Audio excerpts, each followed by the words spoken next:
Ron DeSantis, the Tallahassee Mussolini. His campaign isn't finished yet, and he hasn't quite exactly been strung up by his heels, but we're getting there. We have good news to share today across America. The Ron DeSantis campaign is going broke. Ron DeSantis hired more than 90 people. 2/3 of his donors are already maxed out for the rest of the campaign. In layman's terms, what this means is that the easy money has already been raised, and the hard money, the dollars high up in the tree, yet to be gathered. And it gets harder and harder because the ladders to get up in those trees have been withdrawn from billionaires like Ken Griffin, who look at Ron DeSantis and see, well, a loser, somebody who's losing to Donald Trump by 20 points. At any rate, Ron DeSantis' campaign has $9 million cash on hand. They have a payroll of over $1 million a month. They don't have money to operate. Now, Ron DeSantis has no chance whatsoever to be elected president of the United States, and his fall off the edge of the cliff will be remembered for the rest of political eternity as one of the worst political endeavors and campaigns in American history. It's shocking, really. Ron DeSantis is all but finished. All that's left for the campaign is for us to enjoy his flailing, his failing, and ultimate humiliation. But apparently, the pack that named itself Never Back Down, the man who wore these fighting boots, isn't done yet. He has a secret weapon. Her name is Casey DeSantis, and they've deployed it. Let's watch. In America, we've witnessed a lot and put up with enough. You guys gotta go. Wait, let's go. He is arresting her for being on a public playground. Her kids are here. What are We've been forced into silence.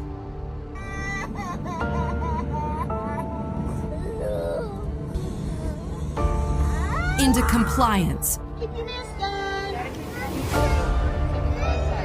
Told that we must trust the science.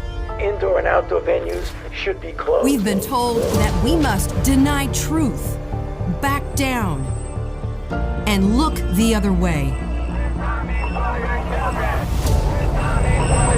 But enough is enough. When you come after our kids, we fight back. Because there's nothing we won't do to protect our children. They're not yours. These are our kids. Our nation's children are all our children. We will not allow you to exploit their innocence to advance your agenda. We are no longer silent. We are united. And we have finally found our fighter.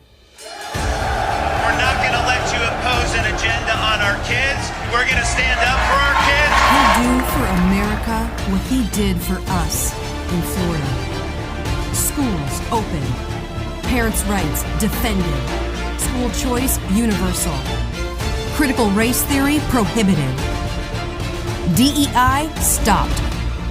Child mutilation illegal. Girls' sports saved. Communities protected. Our economy growing. And freedom guaranteed. But winning the fight in Florida is just the beginning. We must protect parents' rights and the innocence of our children. We must restore sanity in our society.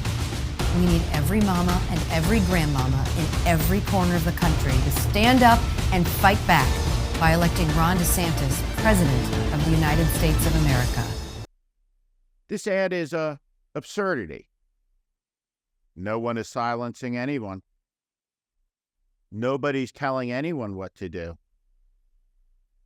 The COVID pandemic is over. Casey DeSantis doesn't have to be afraid of the Fauci monster anymore. Is this really what the election's about in 2024? An 80-year-old retired doctor who was the greatest infectious disease specialist of his era? The incompetence of COVID was brought by Donald Trump, not by Dr. Fauci, but at any level, Casey DeSantis is looking for targets, and it doesn't matter. She just wants to kick down, like her husband. It's a character defect. It's why they're a perfect couple. Ron DeSantis seeks to be the president of the mightiest nation on earth, and he's running on a platform of stigmatizing gay people, of dividing over the stupidest culture war issues possible. I have an idea for Ron DeSantis. He won't be president of the United States. Maybe he could become an HR manager somewhere and show us all how to do it. Ron DeSantis is an imitator of the most rancid politicians in the modern history of the country. He's another governor dreaming of standing in the schoolhouse door. All of the things that Ron DeSantis says he did aren't accomplishments. They're public posturings. He goes out and he looks for fights, not against the most powerful, but against the weakest people in the society, because he's a bully. All of this victimization,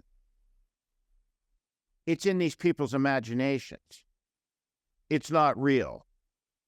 And by the way, if Ron DeSantis was doing such an incredibly good job, why is he losing to Donald Trump by 20 points in the state that, according to Ron DeSantis, he single-handedly saved? Who will possibly be inspired by this ad? Who will look at this and say, yes, I want this woman's husband. She's a secret weapon. It makes no sense. Ron DeSantis' rationale for a presidential run is completely collapsed, and his vote share will start to drop precipitously as his funding dries up, and it will dissipate to Tim Scott and Chris Christie in the weeks and months ahead.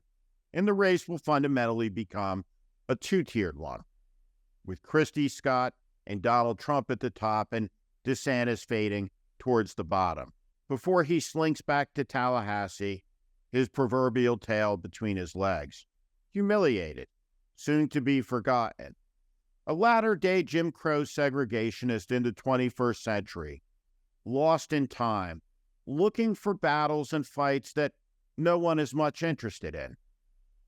You see, what Ron DeSantis doesn't understand is no one gives a shit about his ambition, or Casey DeSantis's. You have two people who are aloof and abusive towards their staff. They don't care about other human beings, as evidenced by their consistent behavior in the Florida governor's office. They don't have friends. They don't have deep relationships, and they're unable to connect on the campaign trail. They are apart and separated from the basic aspirations of American families, and importantly also their fundamental decency. Normal people do not think that they are under siege from gay people in dog masks who are preying on their children. There are not marches of gay men across America coming for your children. It's in Casey DeSantis' imagination. What she's saying is these people are less than. It's okay to dehumanize them, to teach our children to fear them. It's an age-old tactic. It's one as a country that we thought we had moved beyond, but we haven't. This is the backlash. And like all backlashes, it's fueled by a mix of idiocy and ignorance and malice, and a lady in a sleeveless blue dress who's as vicious as they come. Make no mistake about it. She's a mama. A mama protecting her kids, huh? Well, what about these mamas? What about these kids on Christmas Eve? Sent on a plane, strangers in a foreign land, to a cold place, an island where they knew nobody, where they were set loose, bewildered, lost, afraid. Did those children count Casey DeSantis? Or maybe not. Because why, I wonder? What makes them less than? Their skin color, perhaps? Their religious faith? A decent person would have understood, Casey DeSantis, that those children deserve protection too. That those mothers love their children too. But that doesn't exist in Ron DeSantis' book-burning Florida, does it? Ron DeSantis is a political extremist. And Ron DeSantis is a book banner.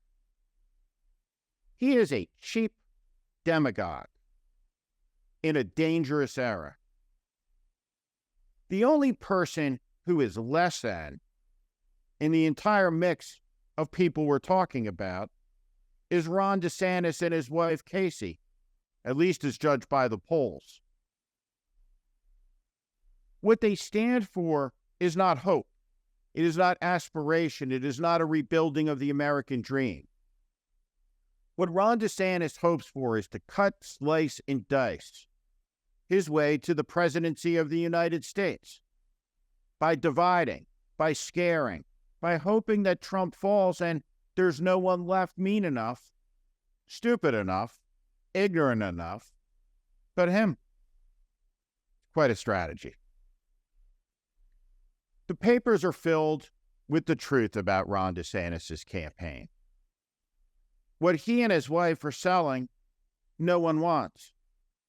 Mostly because it's really dumb. And mostly because most Americans are good people. And they understand something elemental. Everybody is entitled to be treated with dignity and respect, particularly if they work hard and play by the rules, are law-abiding citizens and taxpayers who contribute to their community. Americans who hate half the people in their country because of what they believe, because of the religion they were born into or the pigment of their skin, are terrible Americans. You cannot love your country and hate half of the people in it. And that's the problem with Ron and Casey DeSantis. They hate where they should love. They seek to tear where they should seek to bind up. They're dividers. They're mean. They're nasty. Their politics is putrid. What do you see when you see Casey DeSantis? What do you see behind those cold eyes? Do you see the secret weapon? Or do you see another extremist? Do you see another Lauren Boebert? Another Marjorie Taylor Greene? Another Sarah Palin? Another Judge Jeannie? Another Kimberly Guilfoyle? Well, I have news for Ron DeSantis and Casey DeSantis about your campaign. It's over. It's collapsing. It's bankrupt. Janera Peck has done you in. And in fact, no matter what Kimberly Guilfoyle says, who reminds me a lot of Casey DeSantis, the best is not yet to come. Thank you for watching. Make sure you subscribe to our channel so you never miss a video. Also, for more content just like this, please consider joining our Warning Premium community. You can find out more in the description below.